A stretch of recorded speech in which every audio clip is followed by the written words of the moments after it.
ॐ सहनाववतु सहनौ भुनक्तु सह वीर्यं करवावहै तेजस्विनावधीतमस्तु मा विद्विषावहै। ओम शांति शांति शांति। हरि ओम। भगवान कहते हैं नियतम कुरु कर्म त्वं कर्म ज्यायः हि अकर्मणि शरीर यात्रा अपि च ते न प्रसिद्धेत अकर्मणः। तो भगवान कहते हैं कि तुम शास्त्र विहित कर्तव्य कर्मों को करो, और क्योंकि कर्म न करने की अपेक्षा कर्म करना श्रेष्ठ है। नियतम कुरु कर्म, जो आपको आपके लिए नियत है उन कर्मों को करो, क्योंकि कर्म को न कर त्याग करना ठीक नहीं है।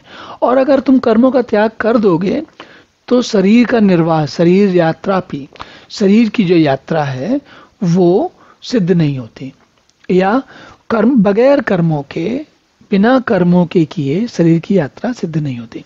जरा इसको थोड़ा सा देख लेते हैं। भगवान कह रहे हैं जब आपने जन्म लिया है तो आप कुछ कार्य करोगे। अब नियत कर्म क्या है? जैसे नियत कर्म क्या है? एक कुछ होते हैं कि अपना ध्यान रखना, अपने आसपास के लोगों का ध्यान रखना, समाज का ध्यान रखना और समाज के लिए अच्छे अच्छे कार्य करना। ये सारे हुए नियत कर्म। नियत कर्म कुरु, राइट? ऐसे कर्मों को करना चाहिए। और यदि हम ये सारे, मान लीजिए आपके शरीर में शक्ति है, बुद्धि आपकी बहुत तीव्र है, आप बहुत सारे कार्य करने की आपके अंदर योग्यता है, लेकिन आप कहते हैं कि हम तो कर्म नहीं करेंगे क्योंकि कर्म करने से तो गड़बड़ हो जाता है, आसक्ति हो जाती है और आसक्ति से समस्या खड़ी हो जाती है। तो भगवान कह रहे हैं ऐसे नहीं चलेगा। क्यों नहीं चलेगा? क्योंकि यदि नियत कुरु कर्म, जो अगर आपको भगवान ने बुद्धि दी है, आपके शरीर में योग्यता दी है, तो फिर आपका नियत कर्म क्या है? कुछ उस शरीर बुद्धि की योग्यताओं के अनुसार आपको कर्म करना चाहिए। अच्छा, आप नहीं करेंगे। सोच कर देखिए कि कोई समर्थ व्यक्ति असमर्थ लोगों की सहायता नहीं करता तो क्या होगा? असमर्थ लोगों को कष्ट बढ़ेगा, उनकी समस्याएं बढ़ेंगी। समर्थ व्यक्ति के ऊपर हो सकता है कोई फर्क ना पड़े, वो कहे कि मुझे क्या करना भाई, मेरी समस्या थोड़ी है। जिसकी समस्या वो जाने अपना, मेरी क्यों समस्या है? दुनिया जान के, दुनिया सार के बारे में और लोगों के बारे में चिंता करना मेरी समस्या क्यों है? तो भगवान ये कह रहे हैं कि कर्म करने से तेरा शरीर निर्वाह सिद्ध नहीं होता। यहाँ अर्थ ये है, अगर भगवान ने आपको योग्य शरीर दिया है, समर्थ शरीर दिया है, हाथ पैर आपके भगवान की दया से चलते हैं, आपकी बुद्धि तीव्र है या नहीं भी तीव्र है, सामान्य बुद्धि है, लेकिन आपको समाज कल्याण के बारे में, आसपास के लोगों के कल्याण के बारे में सोचना चाहिए।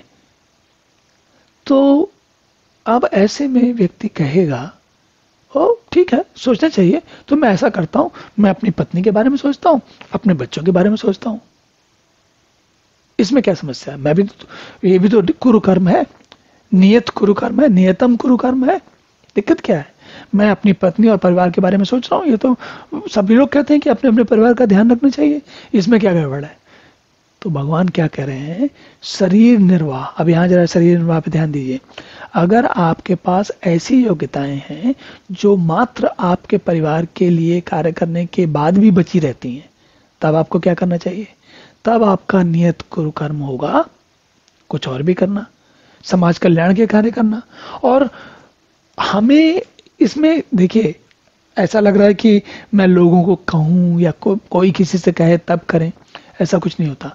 जिनके अंदर ये सारी योग्यताएं होती हैं, वे स्वयं ये सारे कार्य करते रहते हैं। बात उनके लिए हो रही है जिनको के पास योग्यताएं भी हैं और पता भी है, लेकिन फिर भी भटक जाते हैं, या यूं कहिए कि वो उनका ध्यान कहीं और लगा रहता है किन्हीं कारणों से। और ये सब कारण क्या है, उनके बारे में विचार करना ही गीता का ध्येय विषय है, गीता का प्रतिपाद्य विषय है, गीता का प्रमेय मतलब जिस बात को हम सिद्ध करना चाहते हैं वो यह सब यही है कि कुरु कर्म क्या है और शरीर का निर्वाह के लिए क्या आवश्यक है, कैसे कर्म करने चाहिए और कैसे कर्म नहीं करने चाहिए। तो अब अगला श्लोक देखते हैं। ओम पूर्णमदः पूर्णमिदं पूर्णात् पूर्णमुदच्यते पूर्णस्य पूर्णमादाय पूर्णमेवावशिष्यते। ओम शांति शांति शांति।